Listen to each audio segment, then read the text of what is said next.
दोस्तों, आप सभी लोग राशि मोदी को तो जानते ही होंगे, जिसने साथ निभाना साथिया जैसे पॉपुलर टीवी सीरियल में काम किया था। मगर अब राशि मोदी किसी भी टीवी सीरियल में दिखाई क्यों नहीं देती है? क्या हुआ उस एक्ट्रेस के साथ जिसने इंडियन टेलीविजन पर अपना नाम रोशन किया था? साल 2012 जब रुचा हसबनिस पीक पर थी, तब एक रात अचानक सब कुछ बदल गया। सेट पर लड़ाई हुई, प्रोडक्शन टीम के साथ टकरार हुई और अगली सुबह शॉकिंग न्यूज, रुचा ने शूट छोड़ दिया। करोड़ों की डील थी, टीआरपी नंबर 1 पर थी, पर रुचा ने सब कुछ धक्का मार दिया। पर ये तो सिर्फ शुरुआत थी उस डाउनफॉल की जो आने वाला था। इंडस्ट्री ने रुचा को सिर्फ वैम्प समझा, पॉजिटिव रोल्स के दरवाजे बंद, टाइप कास्टिंग का शिकार। रुचा खुद कंफ्यूज थी, मैं कौन हूँ, रुचा या राशि? आइडेंटिटी क्राइसिस इतना भारी पड़ गया कि मेंटल हेल्थ तक डिस्टर्ब हो गई। फिर आई वो कंट्रोवर्शियल शादी। 2015 में अचानक अनाउंसमेंट, रुचा शादी कर रही है एक आउटसाइडर से। Industry shocked, fans heart broken. पर क्यों इतनी जल्दी? क्या छुपाना चाहती थी रुचा? र्यूमर्स थे कि एक मैरिड मैन से अफेयर था, स्कैंडल होने वाला था, फैमिली ने प्रेशर दिया सेटल होने का। आज 11 साल बाद रुचा हसबनिस गायब है। लाख कमाने वाली एक्ट्रेस आज कंप्लीट साइलेंस में है। डिप्रेशन की अफवाहें, फाइनेंशियल क्राइसिस के र्यूमर्स, सुसाइडल थॉट्स तक की बातें। को स्टार सक्सेसफुल है, पर रुचा कहाँ है? रुचा आज हम खोलेंगे वो काले राज जो इंडस्ट्री ने दबाए। पेमेंट डिस्प्यूट्स, सेट पर फाइट्स, मेंटल ब्रेकडाउन, सब कुछ। ये है रुचा हसबनिस की डार्क रियलिटी। तैयार हो जाओ, क्योंकि जो आप सुनने वाले हो वो शॉकिंग है। चलिए शुरू करते हैं रुचा की कहानी उनके जन्म से। 5 जनवरी 1984 मुंबई में एक मिडिल क्लास महाराष्ट्रियन फैमिली में रुचा हसबनिस ने जन्म लिया। अब देखिए, मुंबई बोलने से आपको लगता होगा कि वाह, मुंबई में पैदा हुई तो पक्का अमीर घर से होगी, पर नहीं दोस्तों। रुचा की फैमिली बिल्कुल नॉर्मल मिडिल क्लास फैमिली थी। रुचा के पेरेंट्स ट्रेडिशनल महाराष्ट्रियन थे। उनके पापा एक नॉर्मल जॉब करते थे और माँ घर संभालती थी। घर का माहौल संस्कारी था, वैल्यू स्ट्रॉन्ग थी, पर फाइनेंशियल कंडीशन कोई बहुत ज्यादा स्ट्रॉन्ग नहीं थी। सिंपल लाइफस्टाइल थी, वो typical Indian middle class family जहाँ हर चीज में सोच समझकर पैसे खर्च किए जाते हैं। बचपन में रुचा बिल्कुल नॉर्मल बच्ची थी। मुंबई के एक एवरेज स्कूल में पढ़ाई करती थी। अब यहाँ पे एक इंटरेस्टिंग बात बताता हूँ। रुचा पढ़ाई में कोई टॉपर नहीं थी, पर हाँ, वो एवरेज स्टूडेंट थी। मतलब ना बहुत अच्छी ना बहुत बुरी, बस नॉर्मल मार्क्स आते थे और टीचर्स भी उन्हें एक नॉर्मल स्टूडेंट की तरह ट्रीट करते थे। पर रुचा में एक चीज स्पेशल थी, उन्हें एक्टिंग का बहुत शौक था। स्कूल फंक्शंस में, सोसाइटी के प्रोग्राम्स में जहाँ भी मौका मिलता था वो पार्टिसिपेट करती थी। उनका सपना था कि एक दिन वो बड़ी एक्ट्रेस बनेंगी, पर उस वक्त किसी को नहीं पता था कि ये सपना सच में पूरा होगा या नहीं। कॉलेज लाइफ भी काफी सिंपल थी। रुचा ने मुंबई में ही कॉलेज की पढ़ाई की। अब यहाँ पे बहुत लोग सोचते होंगे कि मुंबई में रहने का मतलब है कि उन्हें फिल्मी दुनिया से कनेक्ट होना इजी था, पर रियलिटी बिल्कुल अलग थी दोस्तों। मुंबई में करोड़ों लोग रहते हैं, पर सबको फिल्म इंडस्ट्री में एंट्री नहीं मिलती। कॉलेज के टाइम पे रुचा को भी समझ आ गया था कि एक्टिंग में करियर बनाना कितना मुश्किल है। उनकी फैमिली भी कंसर्न थी, ये एक्ट्रेस वैक्ट्रेस का चक्कर है, पढ़ाई पे ध्यान दो, अच्छी नौकरी ढूंढो। पर रुचा के दिमाग में वो एक्टिंग का कीड़ा घुसा हुआ था जो निकलने का नाम ही नहीं ले रहा था। घर की फाइनेंशियल कंडीशन को देखते हुए रुचा को भी लगने लगा था कि शायद उन्हें भी एक स्टेबल जॉब ढूंढनी चाहिए। पर दिल में वो फायर थी, कुछ अलग करने की, एक्टर बनने की, नाम कमाने की। ये स्ट्रगल सिर्फ फाइनेंशियल नहीं थी, ये मेंटल और इमोशनल स्ट्रगल थी। रुचा के पेरेंट्स चाहते थे कि वो शादी कर ले, एक अच्छे घर में सेटल हो जाए, पर रुचा का प्लान अलग था। वो अपनी पहचान बनाना चाहती थी, अपने दम पर जीना चाहती थी, और यही चीज उन्हें अलग बनाती थी बाकी लड़कियों से। पर यहाँ तक तो सब नॉर्मल था, एक मिडिल क्लास लड़की जो एक्टर्स बनना चाहती है। असली स्ट्रगल तो अभी शुरू होनी बाकी थी। अब आती है रुचा की लाइफ में सबसे मुश्किल फेज,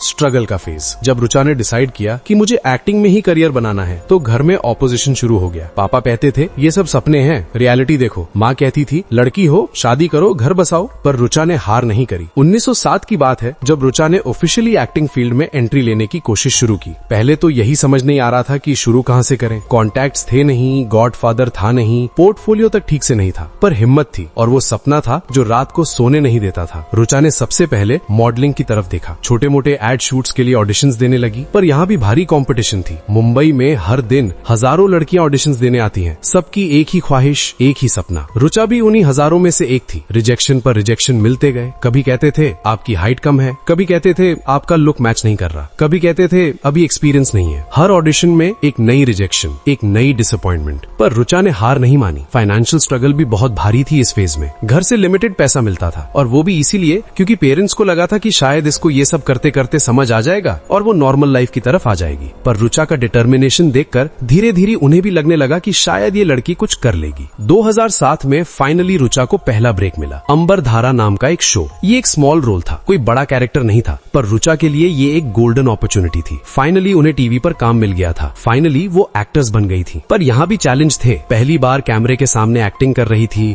पहली बार प्रोफेशनल सेट पर काम कर कर रही थी। नर्वसनेस होती थी, मिस्टेक्स होती थी, को एक्टर्स एक्सपीरियंस थे, डायरेक्टर्स स्ट्रिक्ट थे। रुचा को हर दिन प्रूव करना पड़ता था कि वो केपेबल है। अंबरधारा में रुचा का रोल छोटा था और शो भी ज्यादा सक्सेसफुल नहीं हुआ, पर रुचा के लिए ये एक लर्निंग एक्सपीरियंस था। उन्होंने सीखा कि टीवी इंडस्ट्री कैसे काम करती है, कैसे अपनी लाइंस याद करनी है, कैसे कैमरा के लिए परफॉर्म करना है। इस शो के बाद भी रुचा को कंसिस्टेंट काम नहीं मिला। फिर से ऑडिशंस का चक्कर, फिर से रिजेक्शंस। 2008, 2009 निकलता गया पर कोई बड़ा ब्रेक नहीं आ रहा था। रुचा स्लोली फ्रस्ट्रेटेड होने लग गई थी। सोच रही थी कि शायद गलत डिसीजन लिया है, शायद माँ बाप सही कहते थे। फाइनेंशियल कंडीशन भी काफी टाइट हो गई थी। छोटे मोटे रोल्स से जो पैसा मिलता था उसमें मुंबई में रहना और अपनी बेसिक नीड्स पूरी करना भी मुश्किल था। रुचा ने कई बार सोचा कि क्विट कर दे, घर वापस चली जाए, एक नॉर्मल नौकरी कर ले, पर कुछ था जो उन्हें रोक रहा था। वो फायर, वो पैशन। ये फेज रुचा के लिए सबसे डार्क फेज था। डिप्रेशन में जाने लग गई थी, सेल्फ डाउट होने लग गया था। फ्रेंड्स जो उस टाइम स्ट्रगल कर रहे थे वो भी छोड़कर चले गए। लोनलीनेस, फ्रस्ट्रेशन, फाइनेंशियल प्रॉब्लम्स सब एक साथ आ गए थे। पर जैसे कि कहते हैं ना, सुबह होने से पहले रात सबसे ज्यादा गहरी होती है। रुचा के लाइफ में भी कुछ ऐसा ही होने वाला था। 2010 आ चुका था और रुचा की जिंदगी बदलने वाली थी। वो रोल आ रहा था जो उन्हें सुपरस्टार बना देगा, राशि मोदी। 2010 इस साल रुचा हसबनिस की जिंदगी में एक नया चैप्टर शुरू हुआ। स्टार प्लस पर एक नया शो लॉन्च होने वाला था, साथ निभाना साथिया। शो का कॉन्सेप्ट फैमिली ड्रामा था, सास बहू सागा, जो इंडियन ऑडियंस को बहुत पसंद आता है। रुचा को इस शो के लिए ऑडिशन का कॉल आया। रोल था राशि का। इनिशियली एक स्वीट, सिंपल, इनोसेंट लड़की जिसका कैरेक्टर शो में डेवलप होना था। रुचा ने ऑडिशन दिया और मेकर्स को उनकी एक्टिंग पसंद आई। फाइनली 3 साल के स्ट्रगल के बाद रुचा को अपना बिग ब्रेक मिल गया। शो की शूटिंग शुरू हुई और पहले कुछ मंथ्स तक राशि का कैरेक्टर पॉजिटिव था, एक प्यारी सिंपल बहू जो घर में सबका ध्यान रखती है। पर मेकर्स के दिमाग में कुछ और चल रहा था। वो चाहते थे कि शो में एक स्ट्रॉन्ग नेगेटिव कैरेक्टर हो जो टीआरपी लाए, और यहाँ से शुरू हुई राशि की रियल जर्नी। मेकर्स ने रुचा को बुलाया और बोला कि तुम्हें अब नेगेटिव रोल करना होगा, तुम्हारी इमेज बदलेगी, लोग तुमसे नफरत करेंगे पर टीआरपी बढ़ेगी। रुचा के सामने एक मुश्किल डिसीजन था। नेगेटिव रोल करना मतलब अपनी इमेज को रिस्क में डालना,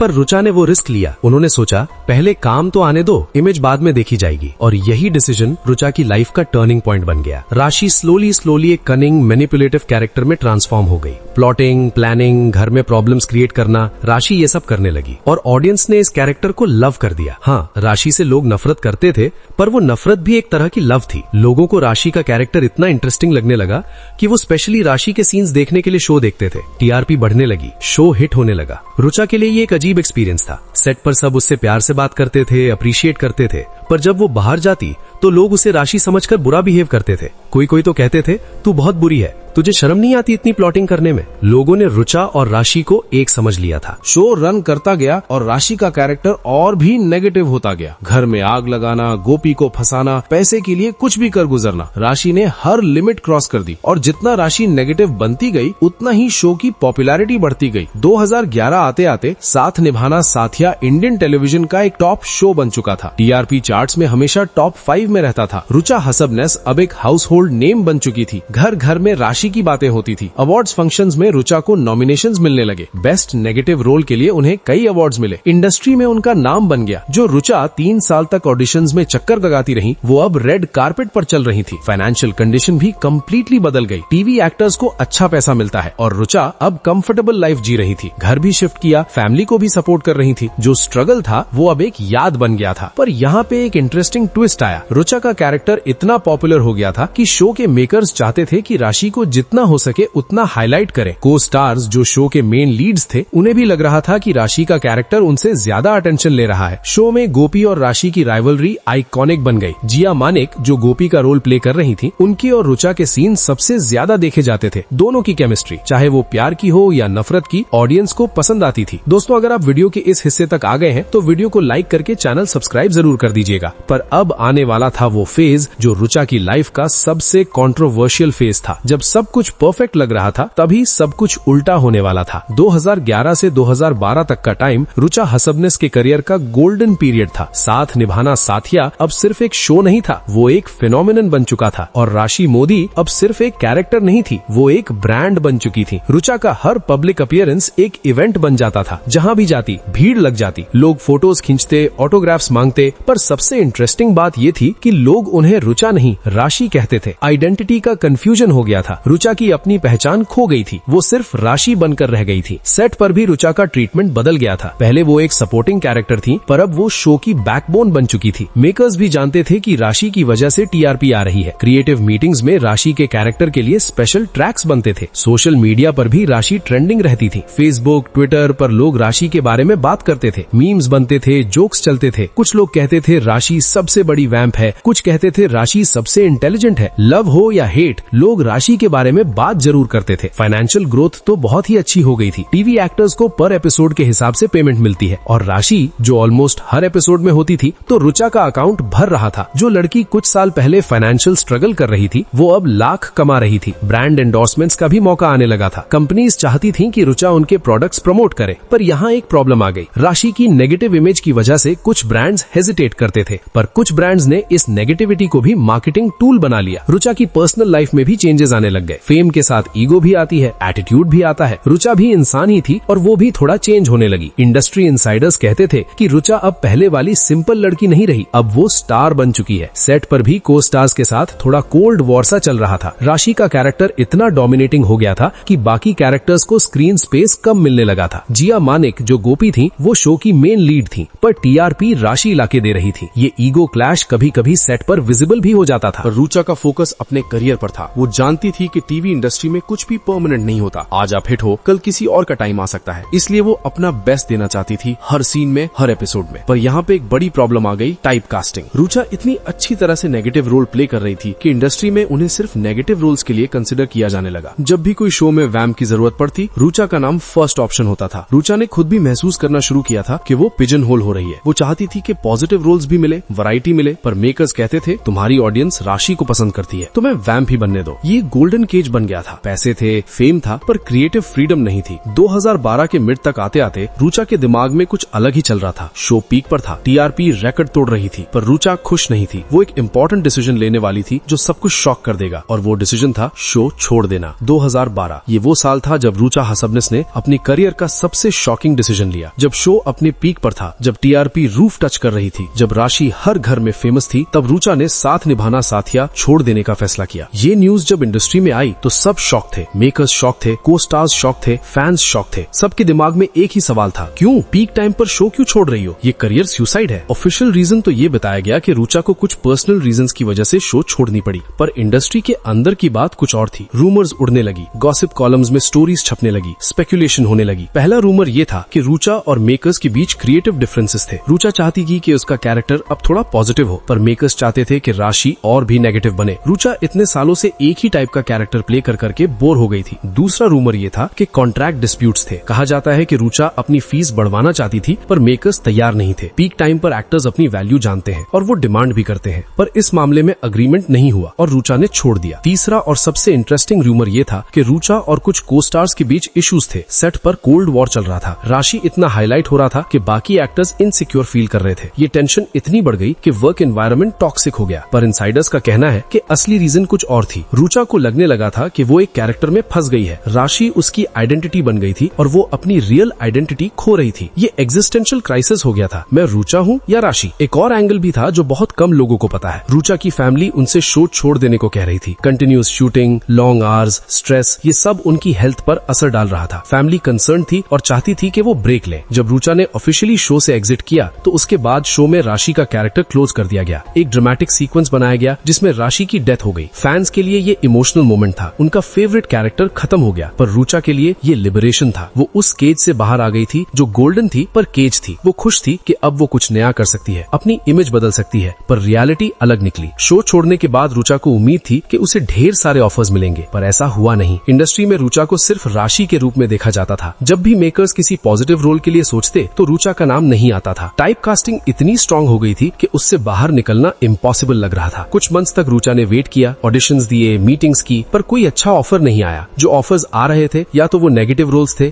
या फिर बहुत छोटे रोल्स थे जिससे रुचा की इमेज को कोई फायदा नहीं होता। 2013 में रुचा को ये रिश्ता क्या कहलाता है में एक कैमियो रोल मिला। ये एक छोटा सा रोल था जो कुछ एपिसोड्स के लिए था। रुचा ने ये रोल किया, पर इससे उसका करियर बूस्ट नहीं हुआ। ऑडियंस ने उसे फिर से राशि की तरह देखा। ये टाइम रुचा के लिए बहुत फ्रस्ट्रेटिंग था। वो रिग्रेट करने लगी थी अपने डिसीजन का। सोच रही थी कि शायद शो नहीं छोड़ना चाहिए था। पीक पर था, अच्छा कमा रही थी, फेमस थी, सब कुछ छोड़कर क्या हासिल हुआ? कुछ नहीं। नहीं, फाइनेंशियल प्रेशर भी आने लगा। टीवी से जो इनकम आ रही थी वो बंद हो गई। सेविंग्स थे पर वो भी स्लोली खत्म हो रहे थे। लाइफस्टाइल मेंटेन करना मुश्किल हो रहा था। ये डाउनफॉल इतना तेज था कि रुचा हैंडल नहीं कर पा रही थी। और फिर आई वो अल्टीमेट कंट्रोवर्सी जो रुचा की जिंदगी को कम्प्लीटली चेंज कर देगी, उसकी शादी का डिसीजन। 2015 इस साल रुचा हसबनिस के लाइफ में एक और टर्निंग पॉइंट आया। रुचा ने राहुल जगदाले से शादी कर ली, पर ये सिंपल शादी नहीं थी। ये कंट्रोवर्शियल डिसीजन था जो रुचा के करियर को कम्प्लीटली खत्म कर देगा। पहली बात, राहुल जगदाले कौन था? राहुल एक नॉर्मल बिजनेसमैन था जो मुंबई में रहता था। वो फिल्म इंडस्ट्री से बिल्कुल रिलेटेड नहीं था। एक सिंपल मिडिल क्लास बैकग्राउंड से बिलोंग करता था। रुचा और राहुल की मीटिंग कैसे हुई, ये भी एक इंटरेस्टिंग स्टोरी है जो बाद में बताऊंगा। पर पहले ये समझते हैं कि इंडस्ट्री में शादी को लेकर क्या रिएक्शंस थे। सबसे पहला सवाल ये था कि रुचा पीक पर थी, करियर रीस्टार्ट करने की ट्राई कर रही थी, तो इस टाइम शादी क्यों? टाइमिंग बहुत खराब थी। दूसरा बड़ा कंट्रोवर्सी ये था कि रुचा ने एक नॉन इंडस्ट्री पर्सन से शादी की। इंडस्ट्री इनसाइडर्स कहते थे कि जब आप सेलिब्रिटी हो तो आपको इंडस्ट्री से ही किसी से शादी करनी चाहिए जो आपके करियर को समझे, पर रुचा ने उल्टा किया। तीसरा एंगल ये था कि कई लोगों का कहना था कि ये अरेंज मैरिज थी, लव मैरिज नहीं। रुचा की फैमिली ने प्रेशर दिया होगा क्योंकि करियर चल नहीं रहा था, पर कुछ लोग कहते थे कि ये लव मैरिज थी और रुचा ने अपनी मर्जी से ये डिसीजन लिया। ट्रूथ ये है कि रुचा और राहुल एक फैमिली फंक्शन में मिले थे। दोनों की मीटिंग हुई, बातें हुई और स्लोली दोनों के बीच फीलिंग्स डेवलप होने लगी। राहुल को रुचा की सिंप्लिसिटी अच्छी लगी और रुचा को राहुल की नॉन फिल्मी नेचर अच्छी लगी। पर यहाँ पे ट्विस्ट ये है कि रुचा को इस टाइम तक रियलाइज हो गया था कि टीवी इंडस्ट्री में उसका फ्यूचर ब्राइट नहीं है। राशि की इमेज इतनी स्ट्रांग हो गई थी कि उसमें से बाहर आना इम्पॉसिबल था। ऑफर्स नहीं आ रहे थे, फाइनेंशियल स्ट्रेस था और डिप्रेशन में जा रही थी। ऐसी सिचुएशन में राहुल उसकी लाइफ में आया एक नॉर्मल स्टेबल पर्सन के रूप में। राहुल ने रुचा को वो कंफर्ट दिया जो इंडस्ट्री नहीं दे रही थी। उसने रुचा को एक्सेप्ट किया एक नॉर्मल लड़की के रूप में, ना कि राशि के रूप में, और ये बात रुचा को बहुत अट्रैक्ट की। पर शादी का डिसीजन लेने से पहले रुचा के दिमाग में भी सवाल थे। अगर मैं शादी कर लूंगी तो क्या मेरा करियर खत्म हो जाएगा? क्या मैं हाउसवाइफ बन जाऊंगी? क्या मैं अपनी आइडेंटिटी कंप्लीटली खो दूंगी? इंडस्ट्री में एक अनरिटन रूल है, एक्ट्रेस शादी करे तो उसका करियर स्लो हो जाता है और अगर वो बच्चे कर ले तो करियर खत्म। रुचा भी ये जानती थी, पर उसने डिसाइड किया कि पर्सनल हैप्पीनेस ज्यादा इंपॉर्टेंट है। जब रुचा की शादी की न्यूज आई तो फैंस के रिएक्शंस मिक्स थे। कुछ फैंस खुश थे कि उनकी फेवरेट एक्ट्रेस सेटल हो गई, पर ज्यादातर फैंस डिसअपॉइंटेड थे क्योंकि उन्हें लगता था कि रुचा अब एक्टिंग नहीं करेगी। इंडस्ट्री के लोग भी डिसअपॉइंटेड थे। मेकर्स कहते थे रुचा में पोटेंशियल था, अगर थोड़ा और ट्राई करती तो कुछ न कुछ मिल ही जाता, पर उसने गिव अप कर दिया। ये बहुत जल्दी डिसीजन था। शादी के बाद रुचा ने पब्लिकली कहा कि मैं एक्टिंग नहीं छोड़ रही, अगर अच्छी रोल्स आई तो मैं करूंगी। पर रियलिटी ये थी कि ऑफर्स आ ही नहीं रहे थे और शादी के बाद तो बिल्कुल बंद हो गए क्योंकि अब रुचा एक मैरिड वुमन थी और टीवी इंडस्ट्री में मैरिड वुमेन को यंग रोमांटिक रोल्स नहीं मिलते, सिर्फ मदर या आंटी टाइप के रोल्स मिलते हैं। और रुचा अभी इतनी यंग थी कि वो ऐसी रोल्स नहीं करना चाहती थी। फाइनेंशियल सिचुएशन भी इंटरेस्टिंग थी। शादी के बाद रुचा फाइनेंशियली राहुल पर डिपेंडेंट हो गई। जो लड़की कुछ साल पहले लाखों कमा रही थी वो अब घर की मालकिन बन गई थी। ये ट्रांजिशन इजी नहीं था। पर सबसे बड़ी कंट्रोवर्सी ये थी कि लोगों का कहना था कि रुचा ने करियर सैक्रिफाइस कर दिया शादी के लिए,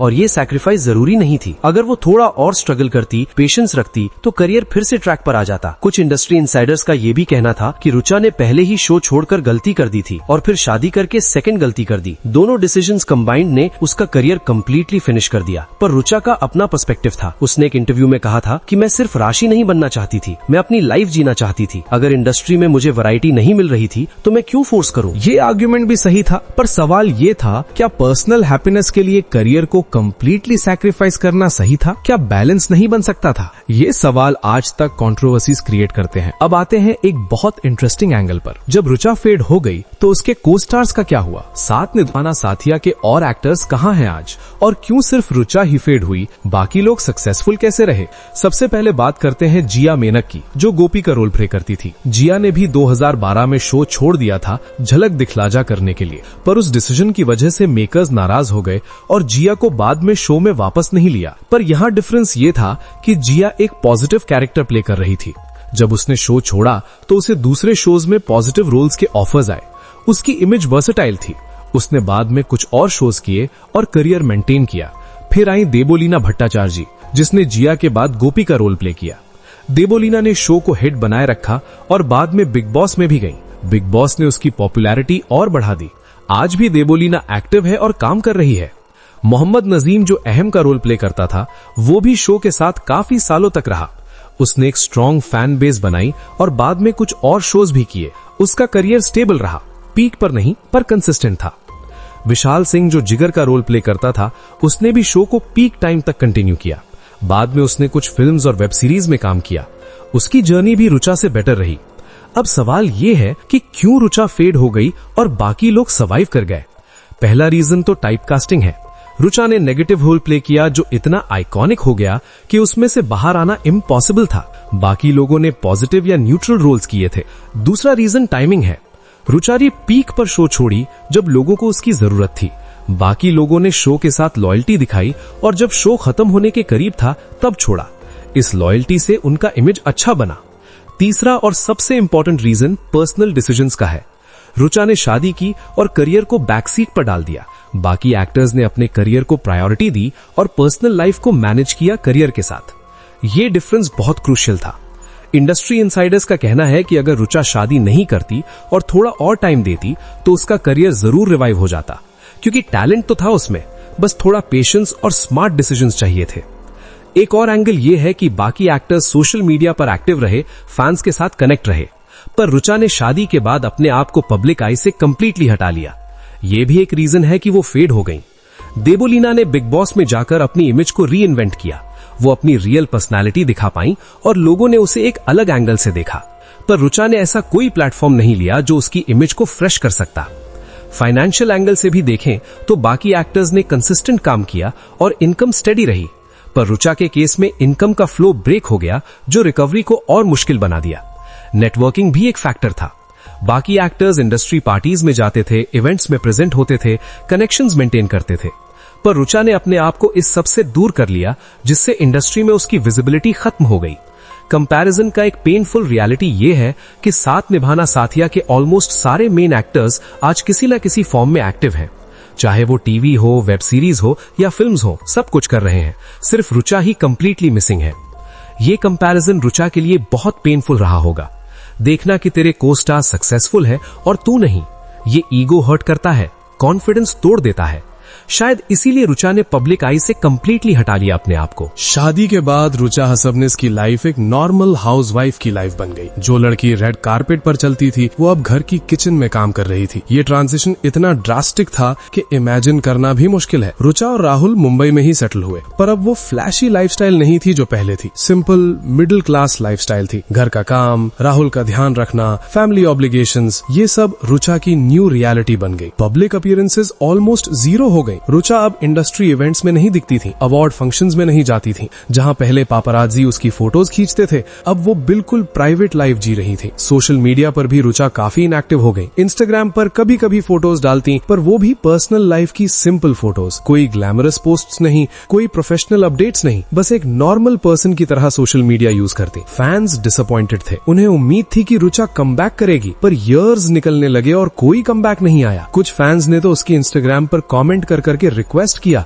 प्लीज एक्टिंग में वापस आओ, पर रुचा ने कभी रिस्पॉन्ड नहीं किया। इंडस्ट्री से भी रुचा का कनेक्शन ऑलमोस्ट खत्म हो गया। जो को स्टार्स पहले क्लोज थे उनसे भी कांटेक्ट नहीं रहा। इंडस्ट्री पार्टीज, गेट टुगेदर्स, कहीं भी रुचा नजर नहीं आती थी। ये आइसोलेशन अपने आप में एक स्टोरी थी। फाइनेंशियल सिचुएशन के बारे में ज्यादा इन्फॉर्मेशन पब्लिक डोमेन में नहीं है, पर इनसाइडर्स कहते हैं कि रुचा अब कंप्लीटली राहुल के इनकम पर डिपेंडेंट है। अपनी अर्निंग्स बंद हो गई, सेविंग्स खत्म हो गए हैं। मेंटल हेल्थ का भी सवाल है। इतनी बड़ी सक्सेस के बाद इतनी बड़ी फेलियर, ये डिप्रेशन क्रिएट कर सकता है। रुचा ने कभी ओपनली इस बारे में बात नहीं की, पर साइंस थे कि वो स्ट्रगल कर रही थी मेंटली। मदरहुड के बारे में भी इंफॉर्मेशन लिमिटेड है। कुछ सोर्सेज कहते हैं कि रुचा और राहुल के बच्चे हैं, पर ऑफिशियल कंफर्मेशन नहीं है। रुचा ने अपनी पर्सनल लाइफ को इतना प्राइवेट रखा है कि कुछ भी कंफर्म करना मुश्किल है। 2020 में जब साथ निभाना साथिया का सीक्वल साथ निभाना साथिया 2 लॉन्च हुआ तो फैंस को उम्मीद थी कि रुचा कमबैक करेगी, पर ऐसा नहीं हुआ। शो में नए एक्टर्स थे और रुचा मिसिंग थी। ये एब्सेंस बहुत पेनफुल था फैंस के लिए। ओरिजिनल शो के सारे मेन कैरेक्टर्स को किसी न किसी फॉर्म में शो में दिखाया गया,